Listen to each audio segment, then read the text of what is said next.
네, 성경을 들고 다 같이 일어서시기 바랍니다. 봉독해 드릴 하나님의 말씀은 에베소서 5장 18절 말씀을 제가 봉독해 드리겠습니다. 이것은 하나님의 말씀입니다. 술 취하지 말라, 이는 방탕한 것이니 오직 성령으로 충만함을 받으라. 아멘. 사도행전 2장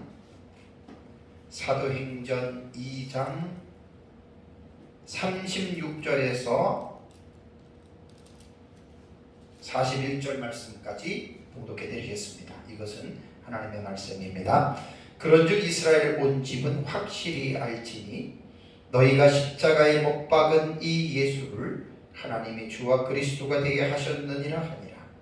그들이 이 말을 듣고 마음에 찔려 베드로와 다른 사도들에게 물어 이르되, 형제들아, 우리가 어찌할꼬 하거늘 베드로가 이르되, 너희가 회개하여 각각 예수 그리스도의 이름으로 세례를 받고 죄사함을 받으라. 그리하면 성령의 선물을 받으리니 이 약속은 너희와 너희 자녀와 모든 먼데 사람 곧 주 우리 하나님이 얼마든지 부르시는 자들에게 하신 것이라 하고, 또 여러 말로 확증하며 권하여 이르되, 너희가 이 패역한 세대에서 구원을 받으라 하니 그 말을 받은 사람들은 세례를 받음에 이날의 신도의 수가 3,000이나 더하더라. 아멘. 내 자리에 앉으시기 바랍니다. 에베소서 5장 18절의 말씀을 다시 한번 상기해 볼까요? 술 취하지 말라, 이는 방탕한 것이니 오직 성령으로 충만함을 받으라. 네, 오직 성령으로 충만함을 받으라라고 하는 헬라어 원문은 아라 플레루시세 그 다음에 엔 푸뇨마티예요. 그러니까 오직 플레리스세 충만해져라. 오직 충만해져라. 술 취하는 줄은 취하지 말고 오직 너희들은 충만해져라. 무엇으로? 엔 푸뇨마티, 성령에 의하여 너희들은 충만해져라. 우리말 성경에는 충만함을 받으라라고 했는데 원어의 의미를 보면은 이 플레로라고 하는 이 충만하다라고 하는 단어에서 플레루스에는 명령 현재 수동태입니다. 수동태. 2인칭 남성 복수이기 때문에 수동태는 충만함을 받으라라고 하는 것이 의미상으로는 틀리다라고 말할 수는 없지만, 그러나 정확한 번역은 아닙니다. 그래서 정확하게 플레리스를 정확하게 우리가 수동태로 번역을 한다면 충만해져라입니다. 충만해져라. 그러니까 성령에 의하여, 그러니까 엔 푸뉴마티도 엔도 in the spirit으로도 되고 by the spirit으로도 번역이 된다 그랬으니까 인도인이지만 by로 번역하는 것이 더 합당합니다. 그래서 성령에 의하여 충만해져라. 2인칭 남성 복수니까 너희들이 성령에 의하여 충만해져라라고 하는 말입니다. 이 18절 말씀을 제가 2주 전에 오후 예배 때 전하고 여기서 넘어갈 수가 없어요.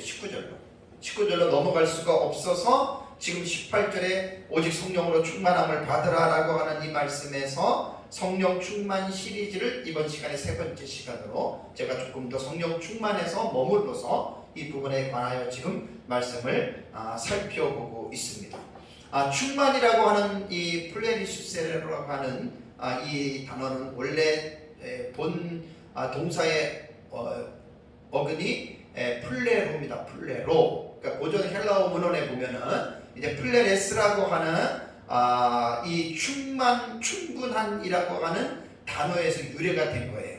그래서 플레로라고 하는 이 단어는 뭐냐면 채우는 거예요. 가득하게 채우는 거. 혹은 넘치게 하다, 충만하게 하다라고 이렇게 번역이 됩니다. 그러니까 하나님을 믿는 우리 그리스도인들에게 너희는 이 하나님의 성령에 의하여 너희들은 어떻게 해요? 넘치게 살아가는, 충만하게 너희들을 가득하게 채우라라고 하는 것입니다. 이것은 명령형입니다. 명령형이기 때문에 취사 선택할 수 있는 사안이 아니에요. 모든 그리스도인들이라면 이 하나님의 말씀인 명령형에 모두가 다 복종해야 됩니다. 어린아이부터 어른에 이르기까지 예수를 믿는 사람이라면 성령에 의하여 충만하게, 성령에 의하여 넘치게 되어라는 말입니다.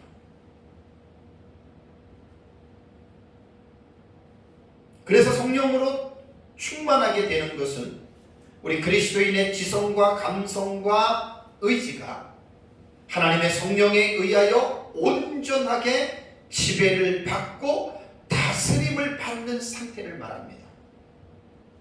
마치 술을 마시는 사람들은 술에 취하면 술 기운에 의하여 행동을 하죠. 이성이 마비가 되니까 올바른 것들을 분별하지 못하고 이제 술 때문에 온갖 그냥 도덕과 윤리적인 이런 기준도 무시하고 살아가지만, 성령으로 충만하게 되면 성령이 그 사람의 지성과 감성과 의지를 지배하고, 또 그 지배함 가운데에 그 사람이 그 하나님의 성령에 순종한다면, 그 하나님의 성령의 지도와 인도에 따라간다면 그 사람의 지성과 감성과 의지가 성령의 뜻대로 살아가게 된다고 하는 말입니다. 우리 그리스도인들에게 정말 하나님이 원하시는 가장 중요한 부분 바로 이겁니다. 예수를 믿고 우리가 죄사함을 받고 하나님의 자녀가 됐어요. 그럼 우리가 어떻게 살아야 되느냐? 성령에 의하여 충만해져야 됩니다.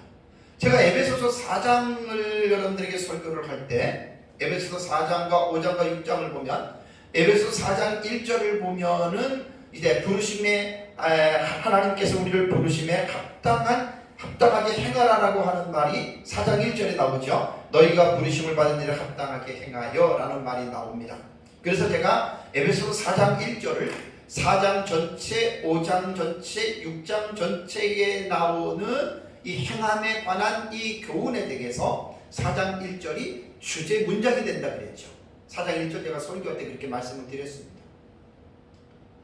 그러고 나서 이제 이 4장과 5장과 6장에서 이제 구원받은 또 하나님의 교회의 일원이 된 그리스도인들은 어떻게 우리가 이 세상을 살아가야 하느냐. 거기에 보면 옛사람을 벗어버리고 새 사람을 입으라라고 이제 명령했죠. 그 다음에 이제 성도들을 가리켜서 빛의 자녀라고 부르고, 그 다음에 빛의 열매를 맺으면서 살아가라라고 이제 4장과 이제 5장과 6장을 보면 쭉 이제 이런 이제 그 구원받은 사람들이 어떻게 행해야 할 윤리적인 지침들에 대해서 구체적으로 에베소서에서는 우리에게 지금 교훈하고 있습니다. 그러니까 이제 성경에 기록된 이 하나님의 말씀을 우리가 실천하기 위해서, 우리가 순종하기 위해서 그 순종하는 핵심의 원동력이 뭐냐, 무엇에 있느냐. 우리 자신들이 수양을 하고 우리 자신들이 어떤 능력을 키우고 우리 자신들이 어떤 노력을 통해서 과연 우리가 이러한 일을 할 수 있겠느냐, 그런 게 아닙니다. 오직 성령으로 충만해지면, 성경에서 우리에게 꼭 에베소서에서만 교훈하는 것이 아니라 성경 전체에서 구원받은 하나님의 자녀들에게 교훈하는 도덕과 윤리적인 지침들을 성령으로 충만해지면 그것을 온전하게 지킬 수 있다라고 하는 말입니다.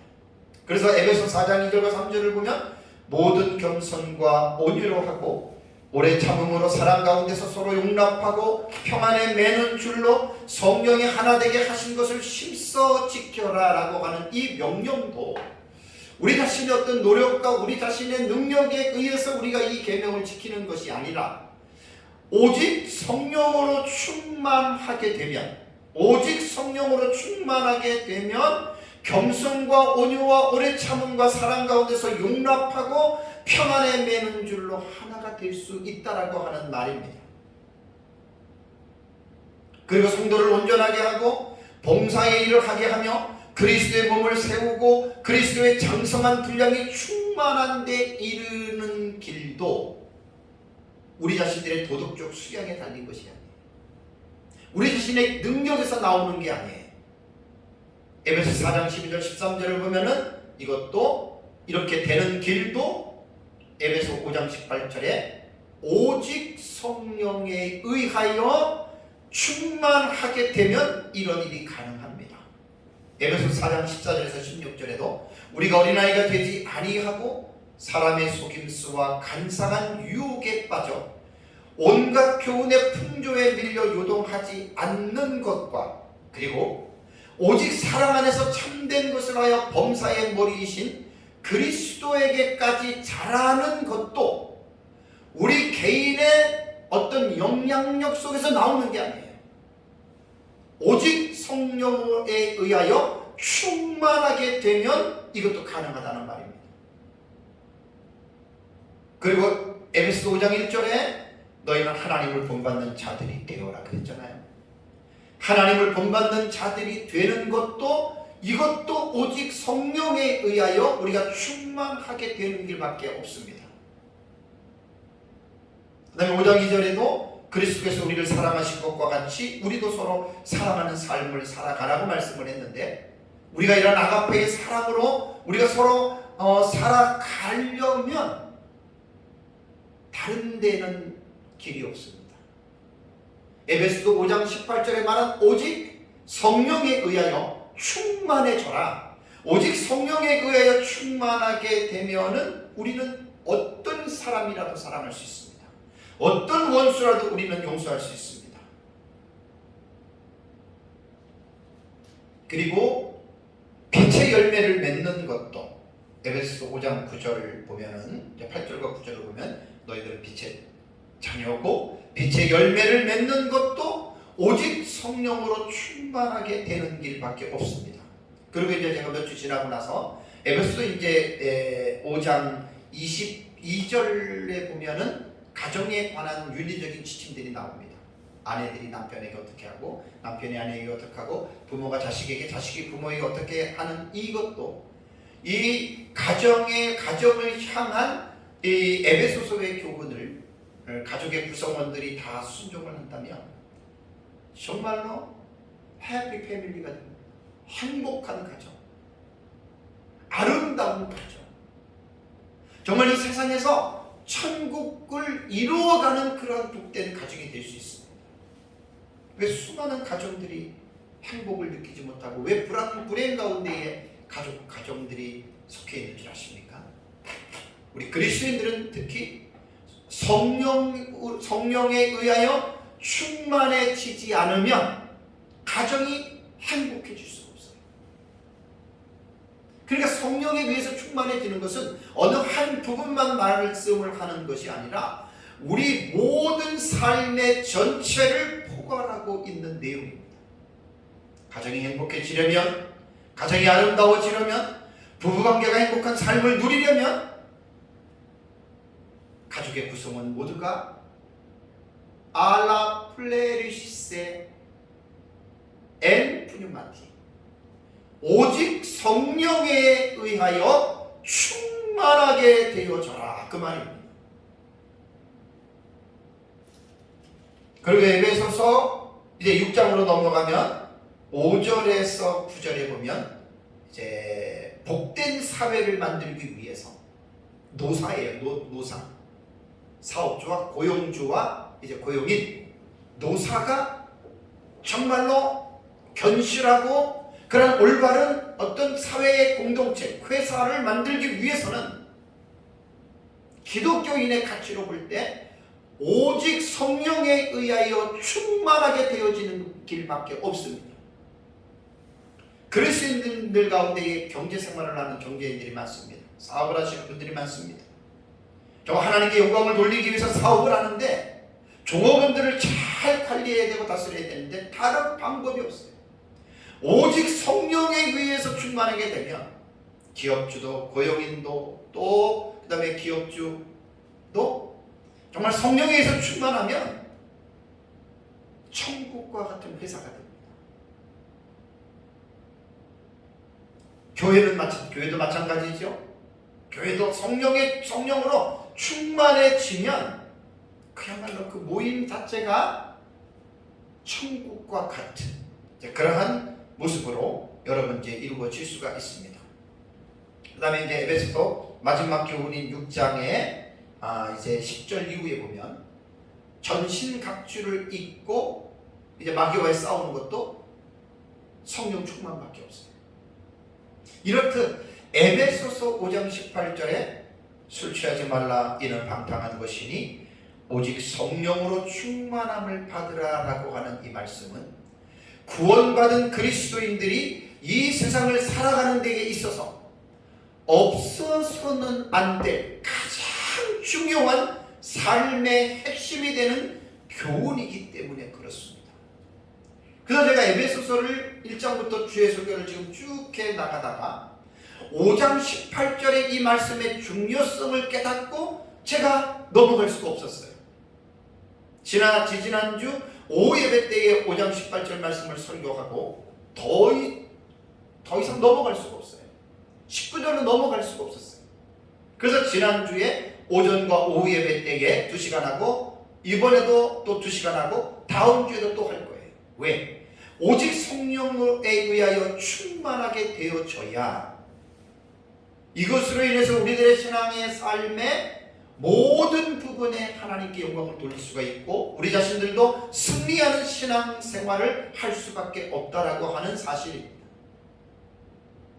지난주 오전 예배에는 제가 사도행전 2장에 나타난 어떻게 우리가 성령 충만하게 되어질 수가 있을까? 그래서 성령 충만 시리즈의 첫 번째 시간에 제가 설교했던 내용이 사도행전 2장 1절에서 4절에 나오는 내용의 오순절날에 성령으로 충만하게 되어진 그 텍스트를 가지고 여러분들에게 말씀을 제가 전해드렸습니다. 그 사도행전 2장 1절과 4절이 지금 에베소서 5장 18절에서 말하고 있는 그 현장입니다. 120여 명이 예수님께서 사도행전 1장에 예루살렘을 떠나지 말고 아버지께서 약속하신 성령의 세례를 기다리라고 하는 그 약속의 말씀을 믿고 기도했던 그들에게 오순절날이 이름에 성령이 급하고 강한 바람 같은 그러한 소리를 통해서 그들이 앉은 온 집에 가득했고 불의 혀처럼 갈라지는 그러한 특이한 초자연적인 현상을 통하여 마가의 다락방에서 기도하고 있는 120여 명에게 성령이 그들에게 임하셨습니다. 그래서 우리 인간편에서 볼 때는 그게 수동태죠. 왜? 하나님에 의하여 성령이 그들에게 임하였기 때문에. 그래서 제가 지난주 오전 예배에는 오순절에 임한 성령의 충만에 대해서 여러분들에게 말씀을 드리고 그 다음에 오후 예배 시간에는 구약 성경에 나타나는 성령 충만에 대해서 6군데의 본문을 가지고 제가 여러분들에게 말씀을 드렸습니다. 그러니까 성령 충만은 구약 성경의 본문은 히브리어에 보면은 능동태로 나왔어요. 칼 형태가 단순형의 능동태고 그 다음에 히필이 하나가 나오는데 히필태는 뭐라 그랬어요? 그것은 강조형이라고 했습니다. 다 칼형입니다. 그리고 그것은 뭐냐면 구약 성경의 지난주에 6가지의 본문은 주어가 하나님이고 하나님이 행하시는 행위예요. 그러니까 하나님이 성령을 충만하게 채워주시는 부살렐이라던가 그 다음에 그 모세와 70인의 장로라던가 그 다음에 이제 사울 왕이라던가 사울 왕이 보낸 전령들이라던가 또 선지자들에게 부어진 그 하나님의 성령의 충만은 하나님의 주어이기 때문에 칼 형태인 능동태로 그것이 표현이 됐다는 말이에요. 근데 그것을 사람 입장에서 볼 때는 하나님에 의하여 하나님의 영이 그들에게 충만하게 부어졌기 때문에 사람 편에서 볼 때는 수동적인 의미가 되는 거예요. 그래서 지난주 오후 예배에는 구약의 텍스트 6가지의 텍스트를 가지고 제가 하나님께서 성령 충만하게 부어주시는 그 현장에 대해서 지난주 오후 예배 때에는 6가지의 본문을 가지고 제가 여러분들에게 이제 말씀을 드렸습니다. 그래서 사도행전 2장에 기록된 본문에는 기도할 때 이들이 기도할 때 성령이 충만하게 성령에 의하여 충만하게 되어졌다. 그래서 조금 요 기도에 대한 부분을 제가 이제 여러분들에게 조금 더 풍성하게 못했어요. 사도행전에 뒤에 보면 바울이 에베소 교회 성도들에게 안수 기도할 때 그들이 성령이 임하죠. 그렇죠? 그런 내용도 다 포함이 돼야 돼요. 근데 제가 에베소서 주의를 하는데 이 성령 충만 시리즈를 지금 조금 더 하긴 하는데 너무나도 많이 하면 에베소서가 또 곁길로 갈 수밖에 없어요. 그래서 성령에 의하여 충만하게 되어지는 이 사실에 대해서 조금 더 제가 깊이 있게 조금 더 넓게 이 부분을 지금 말씀을 다루려고 제가 이렇게 지금 하고 있습니다. 그러니까 이번 주도 제가 설교 오전 예배 설교가 그겁니다. 어떻게 성령 충만을 받을 수 있을까? 자, 에베소서 5장 8절에는 너희들은 성령에 의하여 충만하게 되어져라 라고 분명히 우리에게 명령이에요. 그렇다면 우리는 어떠한 생각을 가져야 되나요? 우리들은 그럼 how to do예요. 어떻게 될 수가 있을까? 어떻게 해야지 성령에 의하여 우리가 충만해질 수가 있을까? 이게 우리가 풀어야 할 과제잖아요. 그래서 지난주 오전 예배에는 제가 성령 충만은 기도할 때 하나님께서 성령으로 충만하게 부어주신다. 그래서 이제 복음서에 나타난 예수님께서 구하는 자에게 성령을 주시지 아니하겠느냐라고 하는 예수님의 말씀을 여러분들에게 전해드린 것은 오순절 날에도 예수님께서 제자들에게 분명히 언약적인 관계 속에서 오순절 날에 성령 충만을 받은 거예요. 예루살렘을 떠나지 말고 댁에서 들은 바 아버지의 약속하신 것을 기다려라. 그것이 1장 5절에 요한은 물로 세례를 베풀었으나 너희는 몇 날이 못되어 성령으로 세례를 받으리라. 그래서 사도행전 2장은 성령으로 세례를 받은 장이에요. 제자들이 성령으로 세례를 받으니 그들에게 나타난 그 반응이 뭐냐면 이제 다른 언어들로 말하기를 시작했다. 그 방언이죠. 방언은 뭐냐면 외국어예요. 외국어. 너무나 신비하게 생각하면 안 돼요. 지난주도 말씀을 드렸지만 사도행전 2장의 오순절 날에 나타난 성령의 방언은 요즘에 말하는 개인이 뜻도 모르고 랄랄라 하는 그런 방언 아닙니다. 그것의 근거가 사도행전 2장 11절에 우리가 다 우리의 각 언어로 하나님의 큰 일을 말함을 듣는도다라는 말을 했죠. 개인의 그런 주관적인 방언 아니에요. 약 16, 7개국에서 온 사람들에게 하나님의 큰 일을 말하는 그 일을 성령이 충만하게 임함으로 이들을 통해서 하나님의 큰 일을 말하게 하셨다라고 하는 그러한 말입니다. 자, 이번 시간에는 우리에게 이제 중요한 거는 오직 성령에 의하여 충만해져라 명령을 했기 때문에 우리는 그러면 하나님 어떻게 우리가 성령의 충만함을 받을 수 있겠습니까? 지난주 기도하면 된다. 성령 충만하게 가도록 하나님께 기도하면 하나님 우리에게 성령 충만을 주실 것이다. 그게 첫 번째였고, 이번 시간에는 뭐냐면 두 번째는 뭐냐면 말씀을 들을 때 성령 충만이 임합니다. 자, 말씀을 사도행전을 중심으로 좀 살펴보겠습니다. 자, 이제 사도행전을 보면 초대교회 때 성령의 충만을 받은 사도들과 제자들이 이제 그들이 성령에 의하여 충만해지니까 그들이 계속해서 복음을 전하기 시작했습니다. 사도들은 사도들대로, 제자들은 제자들대로 그들이 전하는 이 말씀은 곧 하나님의 말씀을 전하는 것이기 때문에 설교의 유형과 설교의 양식으로 볼 수가 있습니다. 오늘날 우리로 말하면 목회자들의 설교 혹은 여러분들의 성도들이 나가서 사람들에게 복음을 전하는 전도의 현장으로 우리가 볼 수가 있습니다. 중요한 것은 뭐냐면 기도를 통해서만 성령의 충만함을 경험할 수 있다는 게 아닙니다. 지난주도 말씀을 드렸지만 우리가 신앙생활을 할 때 전체적인 전반적인 모든 것들을 우리가 볼 수 있는 눈이 열려야 되는데 어느 하나만 보고 마치 그거 하나만이 다인 것처럼 아주 좁게 보는 그런 식견을 가지고 있는 사람들이 있습니다. 그것은 왜 그러냐면 성경에 대한 지식이 부족할 때 그런 일이 나타납니다.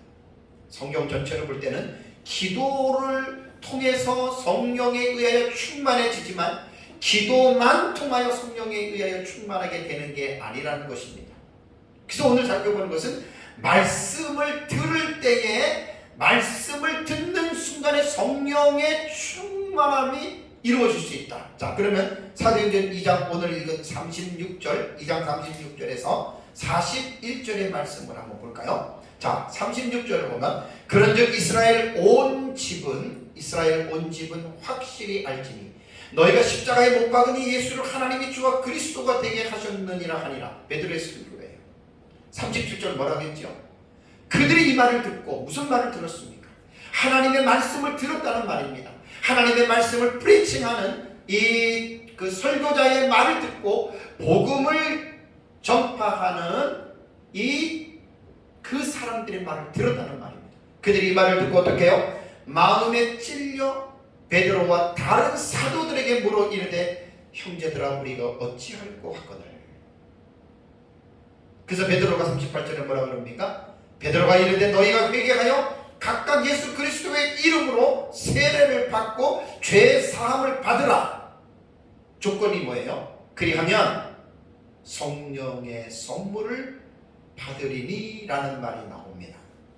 그러니까 38절에 회개하면 조건이, 성령을 받는 조건이 뭐냐면 회개하면 성령을 선물로 받는다. 곧 회개하는 자들에게 하나님께서 선물로 주시는데 39절에 이 약속은 너희와 너희 자녀와 모든 먼데 사람 곧 주 우리 하나님이 얼마든지 부르시는 자들에게 하신 것이라. 이것은 베드로 당시에만 유효한 것이 아니라 오늘날 우리에게도 마찬가지입니다. 어떤 사람이라도 회개하기만 하면 또 앞으로의 이 시대에도 어떤 사람이라도 회개하기만 하면 조건이 회개입니다. 성령을 선물로 받을 것이다 라는 말입니다. 제가 이번에 설교는 주의 설교가 아니라 제목 설교입니다. 지금 성령 시리즈는 제목 설교이기 때문에 본문을 깊이 있게 다루지 않습니다. 의미만 제가 다룹니다. 자, 41절을 보십시오. 자, 그 말을 받은 사람은 뭘 받았죠? 세례를 받음에 이달의 신도의 수가 몇 명이 됩니까? 3천이나 더하다. 지난주에는 제가 3천, 5천, 더 많이, 심이 더 많이 이제 이렇게 쭉 사도행전을 이제 복음의 확장성에서 전개를 하느라고 말씀을 드렸는데 이번 시간에 그걸 구체적으로 좀 살펴보면서 이번에 살펴보는 말씀은 제가 살펴보는 초점은 뭐냐면 믿는 자들, 그 믿는 자들의 왜 어떻게 해서 믿게 됐느냐, 그것이 바로 성령에 의해 충만하게 됐기 때문에 믿게 됐다. 그걸 제가 지금 강조하는 거예요. 어떤 현장에서 성령이 충만하게 됐죠? 말씀을 듣는 현장에서 말씀을 들을 때에 그 말씀을 듣는 순간에 하나님의 성령에 의하여 이들이 충만하게 되는 겁니다. 이게 플레레스세라고 수동태가 되는 거예요. 수동태. 여기 보면은 선물을 받으리니라는 말이 38절에 나와요. 받으리니라고 하는 말은 뭐냐면 렙세스라고 하는 이 헬라어 단어거든요. 동사가. 이것은 람바노의 직설법 미래 중간태 이인 복수입니다.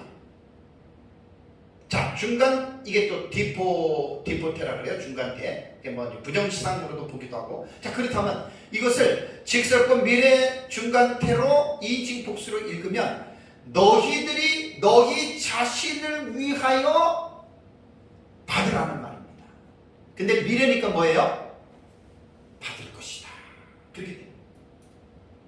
그러니까 지금 베드로가 이 말씀을 전하는데 말씀을 듣고 사람들이 마음에 찔립니다. 양심에 찔립니다. 이게 다 지금 성령이 하시는 일입니다. 전하는 자나 듣는 자에게 하나님의 성령이 하시는 일이거든요. 조건은 회개하라는 겁니다.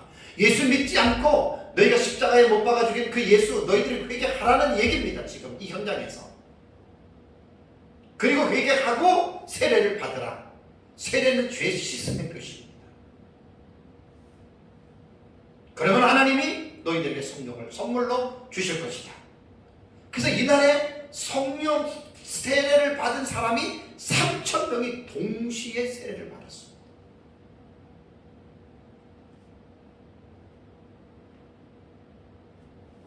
그러니까 제가 강조하고자 하는 포인트는 뭐냐면 말씀을 들을 때 3,000명이 성령에 의하여 충만하게 된 거예요. 수동태란 말이에요. 그러면서 이들은 성령을 받으니까 어떻게 해요? 회개하게 되죠. 회개하니까 나 세례 받겠습니다. 난 이제 예수님 때문에 나는 죄 용서받았습니다. 그러니까 세례를 줬다는 말이에요. 다음에 4장 4절을 볼까요? 이어지는 사건을 보면 4장 4절을 보면 말씀을 들은 사람 중에 믿는 자가 많으니 몇 명이에요? 남자의 수가 약 5천이나 되었다. 남자의 수만 5천입니다. 여기 아이도 있을 수 있고 여인들도 있을 수 있습니다. 여기 보면 믿는 자가 많다게 됐죠. 여기 믿는 자라고 하는 말은 확실하게 믿을 사람을 말합니다. 뭐 요즘에 이제 우리나라 같은 데는 국가에서 이제 병역임무를 다하는 군인들에게 이제 세례를 줄 때 조건이 있습니다. 세례 받는 사람에게는 우유 주고 초코파이 주고 뭐 주고 뭐 이렇게 혜택이 있습니다.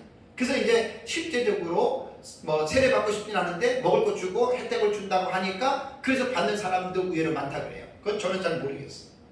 근데 여기 믿는 자라고 하는 말은 그러한 조건을 갖고 믿는 자가 아닙니다.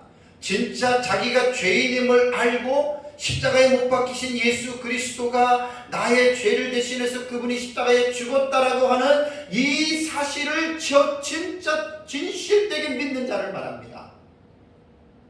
그리고 회개하고 이들이 세례를 받는데 남자의 수가 약 5천이 된다라고 하는 말입니다. 언제 이런 일이 일어났죠? 말씀을 들을 때입니다. 오늘 핵심은 말씀을 들을 때 성령에 의하여 충만하게 되어진다. 이 지금 놀라운 사실을 계속해서 제가 텍스트를 통해서 계속해서 지금 강조를 하는 겁니다. 성령 세례라고 해서 오순절 계통에서 말하는 역동적으로 일어나는 것만 성령 세례다. 어떤 역동적으로 일어나는 것만 성령의 충만이다. 잘못된 겁니다. 하나만 보는 사람들입니다. 성령의 충만은 역동적으로만 일어나는 게 아니에요. 꼭 외국어만 한다고 해서 그게 성령 받은 게 아니에요. 마귀에 의해서도 방언하는 사람들이 의외로 많아요. 제 말이 아니고 순복음 계열에 있는 신학자가 한 말이에요. 영문도 모르고 뜻도 모르고 랄랄랄랄라 되는 그것이 과연 진실한 성령에 의한 방언인가? 그 방언을 연구하는 오순절 계통의 신학자 입에서 나온 말입니다. 상당수가 거짓된 방언이고 상당수가 마귀의 방언이다라고 이렇게 말을 했습니다. 그러니까 오해해서는 안 될 것이 성령의 세례, 성령의 충만이라고 하는 말이 꼭 어떤 감정을 통해서 혹은 외적인 어떤 그 역동적인 어떤 행위들을 통해서 일어나는 것만 성령 충만으로 말한다는 건 잘못됐다 그 말입니다. 제 얘기. 그래서 성령 충만을 오는 특정한 한 가지의 사건만을 가지고서 이것이 성령 충만이다라고 이렇게 말을 한다면 상당히 잘못 보는 것입니다.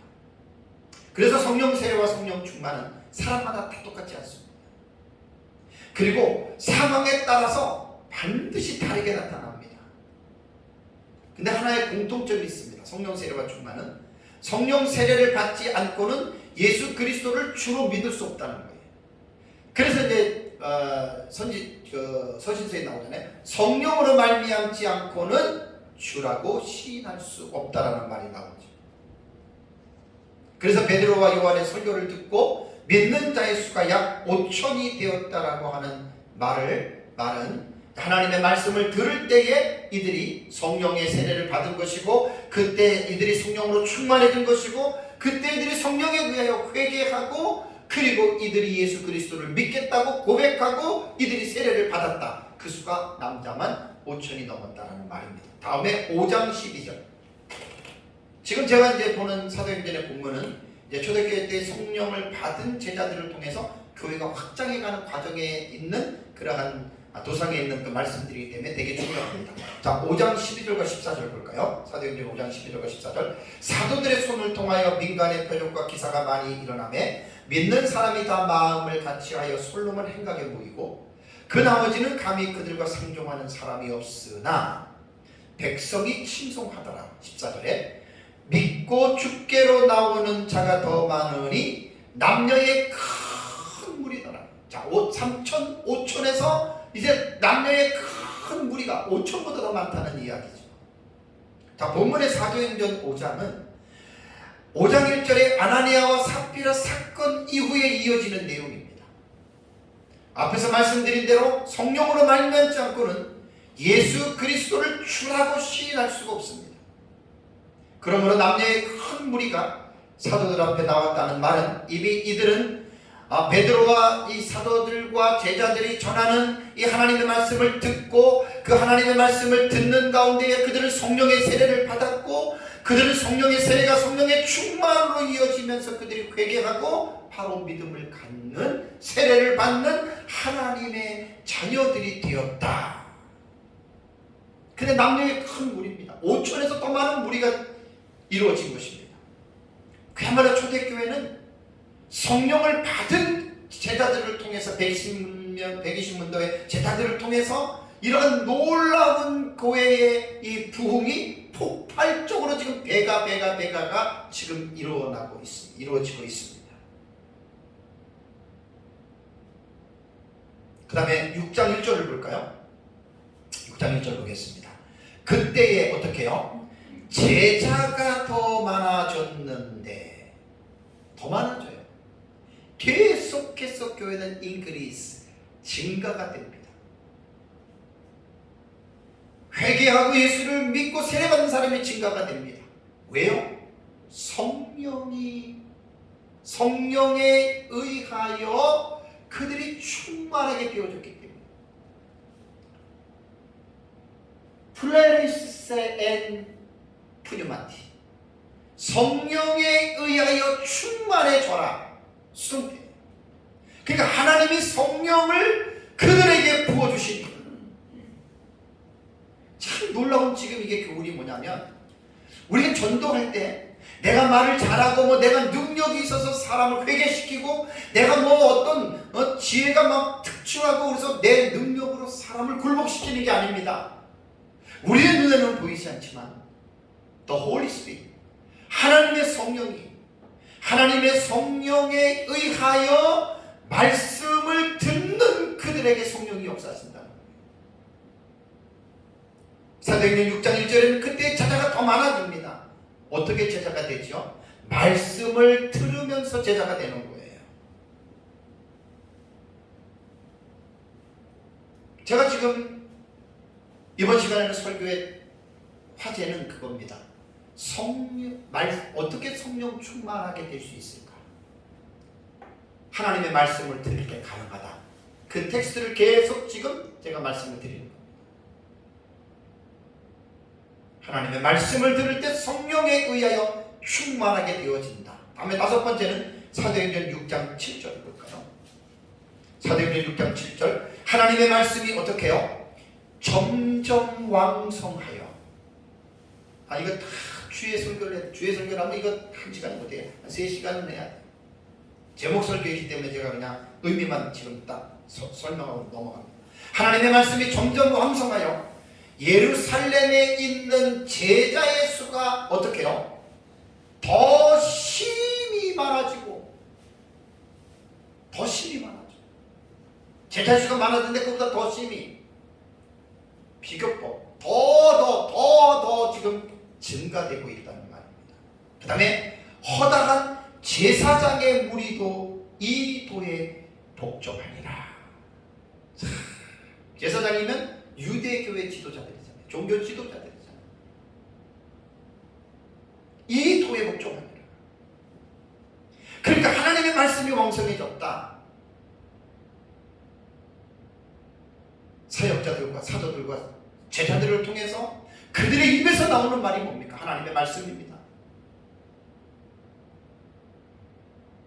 하나님의 말씀을 전할 때 말씀이 전파되는 현장에서 하나님의 성령이 역사하십니다. 지난주에 말씀을 드렸습니다. 여러분, 성령 충만이 무엇입니까? 일부 펜타코스트에서 말하는 외적으로 나타나는 어떤 감정적으로 표출되어지는 에너지입니까? 방언하고 병 고치고 뭘 보고 과연 그것만이 성령 충만입니까? No, 아닙니다. 아닙니다. 성령 충만은 말씀 충만과 동의어로 봐야 됩니다. 같은 의미로 봐야 됩니다. 이 말은 뭐냐면 동전의 앞뒷면인데, 성령과 말씀은 절대로 디바인 되지 않습니다. 분리되지 않습니다. 갈라지지 않습니다.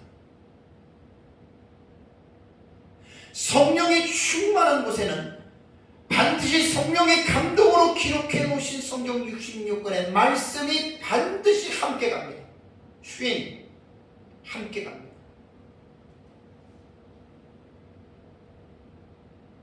말씀이 충만하다라고 하는 것 자체는 성령이 충만한 거예요.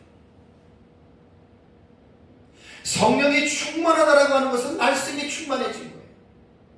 물론 말씀의 양, 성령의 충만의 어떤 양적인 부분으로 볼 때는 차이는 있을 수 있습니다. 이것은 순간적인 차원에서 어떤 성경 말씀의 한 구절 구절이 충만해진 걸 말하는 거지, 인생의 전 인생의 여로를 통해서 충만을 말한다면 언제 어느 때나 할 것 없이 계속 충만한 상태로 진행이 되어줘야 돼요. 그러니까 제가 순간적인 부분을 말씀을 드립니다. 꼭 기억하십시오. 성령 충만은 하나님의 말씀 충만이다. 하나님의 말씀이 충만한 사람이 진정으로 성령에 충만한 자다. 말씀이 없는 곳에서 성령이 역사한다? 그건 귀신들이 역사하는 겁니다. 사탄이 장난치는 겁니다. 오늘날 각종 은사 집회나 치유 집회에서 하나님의 말씀이 실종이 되고, 하나님의 말씀은 성경을 읽어놓고 사역자가 그냥 예수의 이름으로 성령으로 하는 것은 상당히 위험합니다. 그 속에는 귀신들이, 사탄이 그 속에서 말씀이 없는 곳에서 더러운 짓거리들과 온갖 기적과 이적을 나타내지만, 여러분 예수 이름으로 귀신이 쫓아났다고 해서 그게 예수 이름인 줄 아십니까?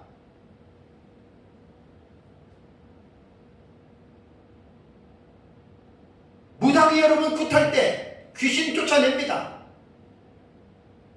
무당도 굿하면서 불치의 병을 고쳐냅니다. 일반 이방 종교에서도 나름대로 귀신을 쫓아내고 나름대로 초자연적이고 기적과 이적과 표적적인 행위들이 나타납니다. 이단과 사이비의 다른 종교들도. 그런데 그들에게 나타나는 역사, 그들에게 나타나는 그 표적은 성령으로 말미암는 게 아니라는 말입니다. 사탄도 하늘에서 불을 내리고, 사탄도 광명한 천사로 위장하여 온갖 기적과 이적을 나타나게 하기 때문에 그리스도인들은 조심해야 됩니다. 광야에서 그리스도가 나타났고 동쪽에서 서쪽에서 번개가 번쩍한다고 해서 그 모든 기적과 이적이 성령의 역사가 아닙니다. 착각하시면 안 됩니다. 한국교회가 신비주의 영성, 신비주의자들에 의하여 성령 충만이, 이 성령의 역사가 얼마나 많이 왜곡되어졌는지 모릅니다. 정말 가슴 아픕니다. 제가 하나님의 말씀을 연구하면서 신학 사상이나 신앙의 어떤 무브먼트에 대해서 저는 부전공이라고 할 만큼 저는 연구를 하고 있습니다. 너무 심각합니다. 한국교회. 아니 전 세계교회 너무 심각합니다. 신사도 운동, 비냐드, 이런 신비주의 사상들, 천국을 갔다 오고 지옥을 갔다 오고 개인의 어떤 이러한 신비적인 이러한 사상들, 거기에 그 사람들이 무엇으로 그 사람들이 합리화를 시키냐면 다 성령을 거기다가 다 갖다가 댑니다. 아닙니다.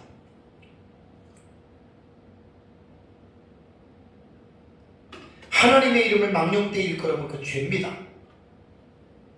대부분 신비주의자들은 그렇게 많이 하죠. 하나님이 내게 말씀하셨다, 하나님이 내게 보여주셨다. 무슨 하나님이 보여줍니까? 귀신들이 보여준 거지. 그런 것들이 얼마나 많은지 몰라. 천국을 갔다 오고 지옥을 갔다 왔다고 하는 사람들은 거의 다 대부분이 가짜들입니다. 천국 갔다가 왔다고 그거를 사람들에게 말하면 안 됩니다. 성경적이지 않습니다. 진리에 대해서 분별력이 없는 사람들이 그걸 듣고 그냥 순간 막 뜨거워서 막 와, 정말 지옥이 있고 천국이 있대. 아니, 나사로의 말씀 기억나십니까? 부자가 지옥에 떨어졌습니다. 자기가 지옥에 가보니까 세상에 자기 형제 5명이 살고 있는데 자기처럼 지옥에 오는 게 두려워서 아버지께 뭐라고 얘기를 합니까?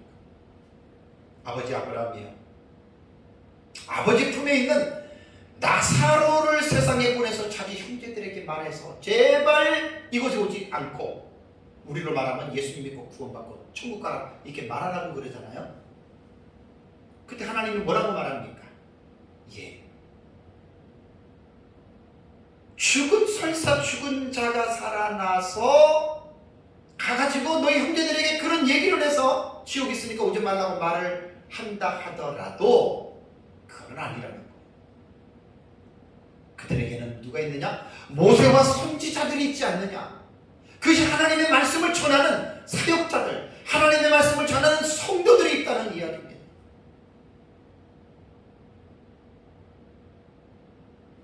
성령 충만은 말씀 충만입니다. 하나님의 말씀이 없는 집회는 거의 다가 사탄과 귀신들이 역사하는 집회가 됩니다. 은사 집회, 치유 집회 다 그렇습니다. 대부분이. 조심하십시오. 제가 지금 이 시간에 강조하는 것이 뭐냐면 우리가 어떻게 성령이 성령으로 충만해질 수 있는가, 이게 우리에게 관건이에요. 에베소서 5장 18절에 오직 너희는 성령의 충만함을 받으라 수동태로 명령을 했는데, 그렇다면 하나님 어떻게 내가 성령으로 충만하게 될 수 있겠습니까? 지난주는 기도할 때 성령 충만해지고 이번 시간에는 말씀을 들을 때 성령 충만해진다. 그러니까 말씀을 듣는 데 집중하라 그 말입니다. 오늘 설교의 결론은 이겁니다. 말씀을 들을 때 성령이 임합니다. 자, 사도행전 10장을 볼까요? 사도행전 10장 44절과 48절. 자, 보세요. 44절에 베드로가 이 말을 할 때에 성령이 말씀 듣는 모든 사람에게 내려오시니, 보세요. 기도할 때만 성령이 세례받고 성령이 임하는 게 아니란 말이에요. 말씀을 들을 때, 베드로가 지금 설교를 하고 있잖아요. 고넬료 가족이라서.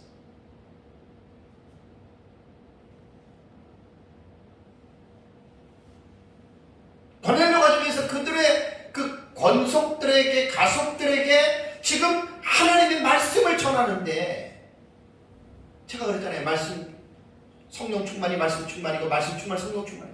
올바르게 말씀을 전하는 현장은 반드시 성령님 역사하십니다. 이거 잊지 마십시오. 성경 덮어놓고 눈 감고 성령이 오십시오 막 한다고 해서 성령 오는 게 아니란 말이에요.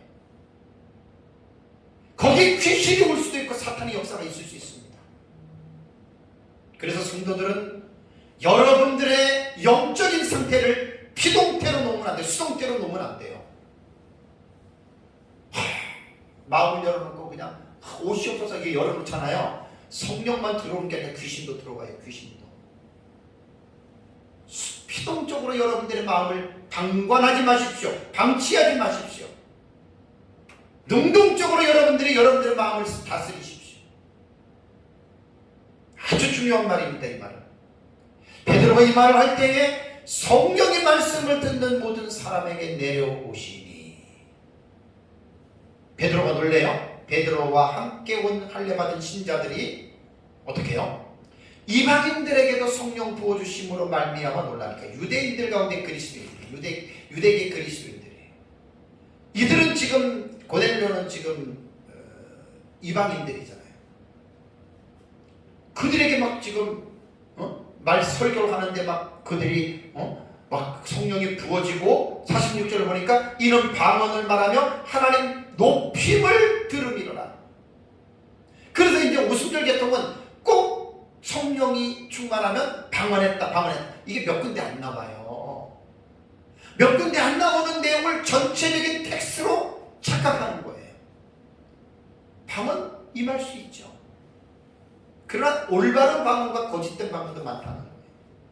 그건 제가 오늘 설교의 포인트가 아니니까 그냥 넘어가겠습니다. 어쨌든 표징적으로 나타나는 이 부분이 방언을 말하고 하나님을 높이는 이 삶을 보고 47절에 베드로가 이르되 이 사람들이 우리와 같이 성령을 받았으니 성령의 충만함을 받았으니 누가 능히 물로 세례를 베품을 금하리요 하고 명하여 예수 그리스도의 이름으로 세례를 베풀라 하니라. 그들이 베드로에게 며칠간 머물기를 청하니라.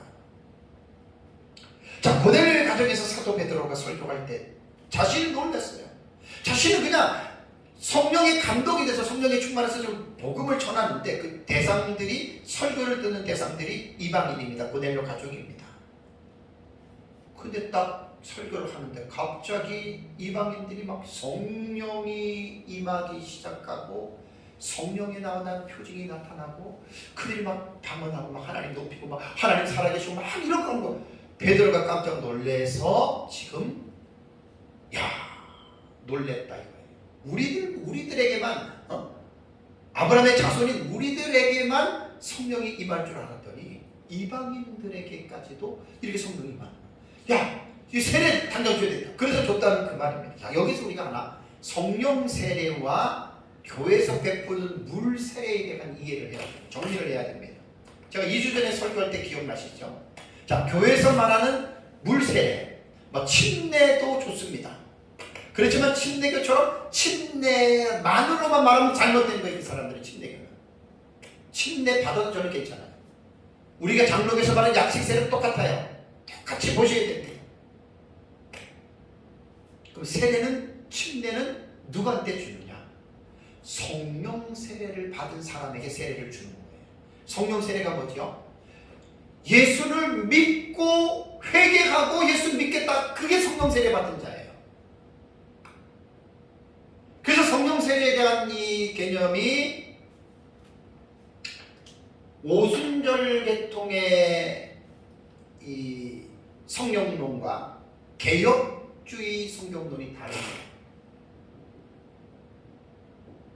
성령 세례가 우리 개혁주의에서는 오순절에 이걸 이제 다릅시다. 오순절에 임한 성령 세례를 우리 개혁주의는 단회적으로 본다고 했어요. 그 다음에 오순절에서는 연속적으로 봅니다. 지금도 그것이 이루어지고 있다. 신학적인 차이입니다. 저는 당연히 개혁주의죠. 그러나 싸울 필요는 없습니다. 그러니까 우리는 예수님을 믿는 순간, 그 믿을 때에 우리는 성령 세례를 받은 것으로 보는 거예요. 근데 오순절 계통에서는 믿을 때는 구원받은 거고 구원받은 것과 또 성령 세례는 다르다 이거예요. 그러니까 구원받은 자들은 반드시 성령 세례를 받아야 된다.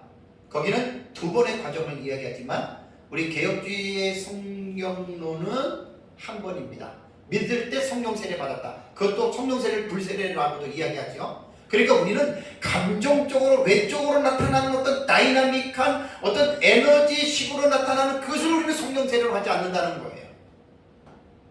청교도들 중에도 회중파 청교도가 있고 장로회 총로교가 있습니다. 청교도가 보면은 장로교 청교도가 있고 회중파 청교도가 있는데 회중파 청교도는 침례교 쪽입니다. 회중정치라는 침례교 쪽입니다. 그래서 회중파 청교도의 원조가 누구냐면은 존 오웬이고 그 다음에 미국으로 내려가면은 조나단 에드워즈가 되고 그 다음에 얼마 전에 작곡하신 로이드 존스. 이 사람들은 다 개혁신학자들이지만 성령론으로 들어가면 장로교 개혁주의 이 성령론과 이 오순절의 성령 세례는 사실 회중파 청교도의 성령론에서 내려간 거예요. 그래서 여기 이 차이가 있습니다. 신학적인 차이입니다. 베드로가 고넬료의 가정에 초청을 받아 복음을 전할 때 그 이방인들에게도 하나님의 성령이 임했어요. 그럼 여러분 한번 생각해 보세요. 베드로가 성령을 준 거예요? 뭐 베드로가 뭐 능력이 있어가지고 베드로가 그 성령을 갖다가 그들에게 부어준 거예요? 인본주의의 신앙을 가지고 있는 사람들은 지금 이렇게 생각합니다. 저 목사가, 저 권사가 어떤 능력이 있으니까 저 사람에게 안수받으면 마치 성령 세례를 받고 충만하게 되는 것처럼 착각을 하는데 대단한 착각입니다. 그렇게 생각해 버리면 기도하는 사람, 그 사람이 하나님이 되는 거예요. 아닙니다. 베드로는 말씀만 전했을 뿐입니다. 베드로가 성령을 뭐 부어주세요, 뭐 내려주세요 이렇게 하는 게 아니라 말씀만 전했습니다. 그런데 성령이 임한 거예요. 그래서 하나님이 부어주신 거예요.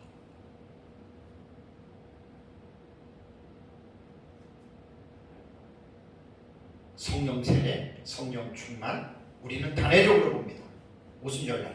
그리고 그 단회적이라고 해서 그런 성령 세례와 충만이 없다는 게 아니라 오순절에 임한 그 성령이 계속해서 지금까지 역사하고 있잖아요. 세상 끝날까지. 그러나 사건 이벤트로 볼 때에는 오순절에 일어나는 사건은 그것에서 우리 다 끝난 거예요. 그러나 그 성령은 계속해서 역사하시는 거예요. 근데 오순절은 계속해서 똑같이 오순절처럼 그대로 계속 지금도 이 신학적 차이 때문에 그렇습니다. 사랑하는 성도 여러분, 성경에 나타나는 이 사실뿐 아니라 2000년 기독교의 역사를 통해서 볼 때 설교 시간에, 전도할 때, 말씀을 전할 때 그때 성령의 충만함, 성령의 세례가 그때 여러분 초대교회부터 지금까지 계속해서 이 역사는 지금 일어나고 있습니다.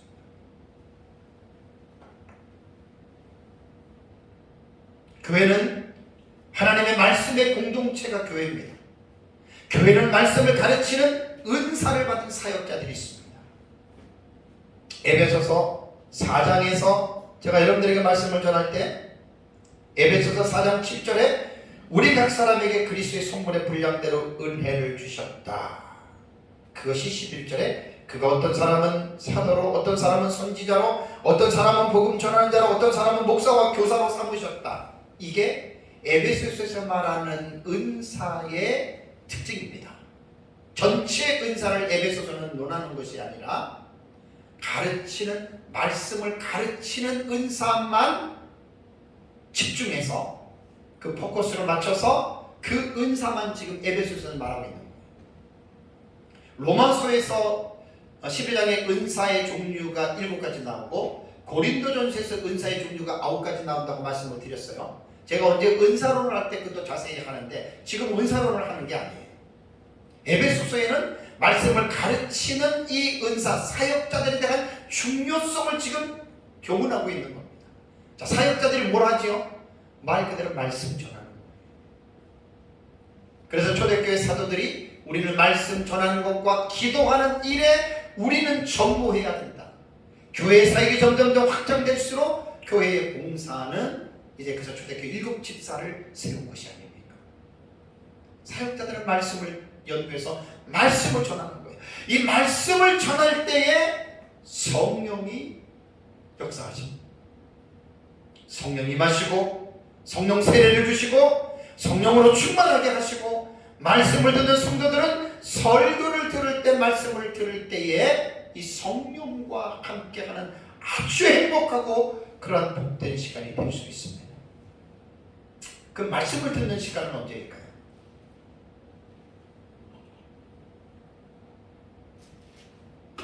기독교에서는 정의하잖아요. 예배, 월십, 하나님을 만나는 예배.